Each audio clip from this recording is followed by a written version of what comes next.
Okay, I'm going to try to get this in before it gets too dark out here. The sun is going down fast here on this winter day. Keeping your Christmas tree moist and not drying out in your house. There's always a lot of talk about doing that and what's important to do it. And I want to talk just a second what I think is the single most important thing, and I think most Christmas tree growers would agree, is after you take your tree home, you need to make another cut on the stump. And a lot of people reference over and over again the fact that the pitch will come out the bottom and seal up and put a coat there so that water can't go up there. But I think just as much as that, I think the shaker, which is a good service, also does some damage to the tree. So if you do the anatomy of a Christmas tree, most of the moisture is drawn up on a layer just inside the bark.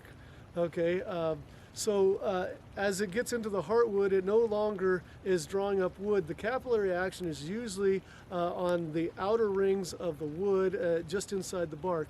And when you put the tree on a shaker, and we're going to show you how that works here again, most of you know, it shakes it around and it really beats up the trunk of the tree. Just the very bottom of it, but it really does beat it up.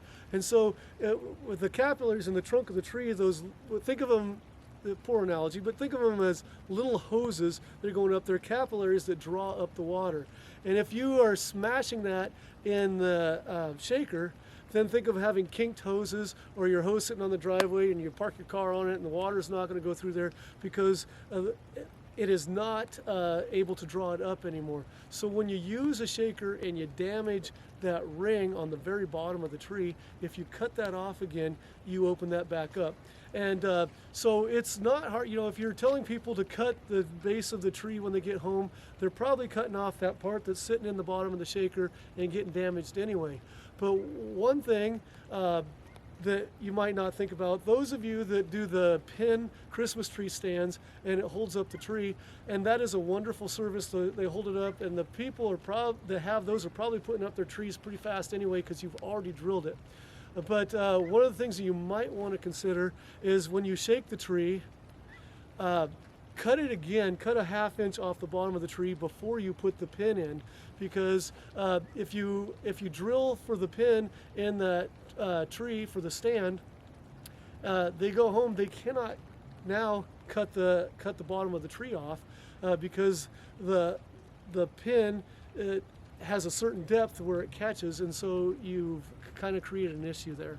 So I would recommend those of you that drill the hole for the pin Christmas tree stands is if you put it on the shaker, cut it again right there, drill the hole in the trunk, and then tell them go directly home, put this in your stand right now, stand it up, and it'll be good.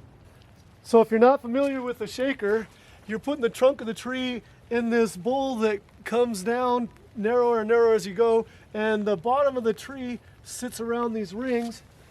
And so when you turn the shaker on, this rotates and the trunk of the tree is just getting beaten back and forth, and it shakes the whole tree so the needles fall out. So the bottom trunk of the tree really gets damaged. That's why we want to cut that's another reason to cut the trunk of the tree off. Okay, so this is January. This is my Christmas tree that I just took down. So we cut after we got home, but most of the moisture is drawn. This is the best area for it to be drawn up around just inside the bark on this outer ring, not so much in here. So we don't want this to be damaged when we're shaking too much, or we want to cut the part off that is damaged on the shaker.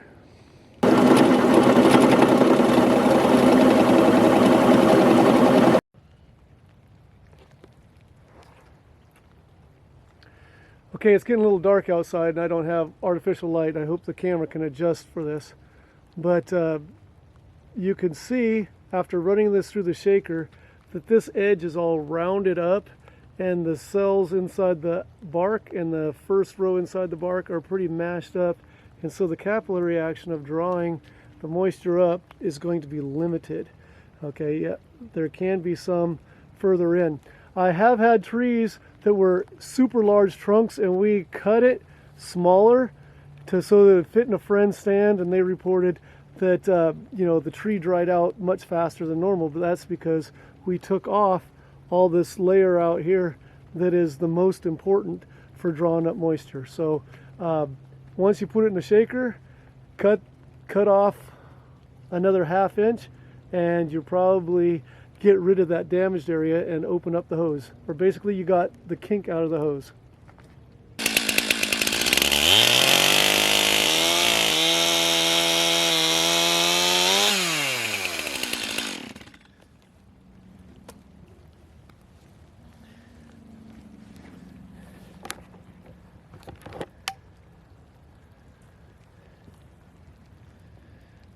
After that fresh cut, you can see the bark doesn't look damaged around the edges at all. Neither does the outside rings. Okay, there you saw what I think you could do. The best thing that you could do to keep your Christmas tree fresh once it's inside your house. I know that a lot of people think that the pitch or the sap sealing up on the trunk is one of the main issues, and I'm not disagreeing that that's a significant factor.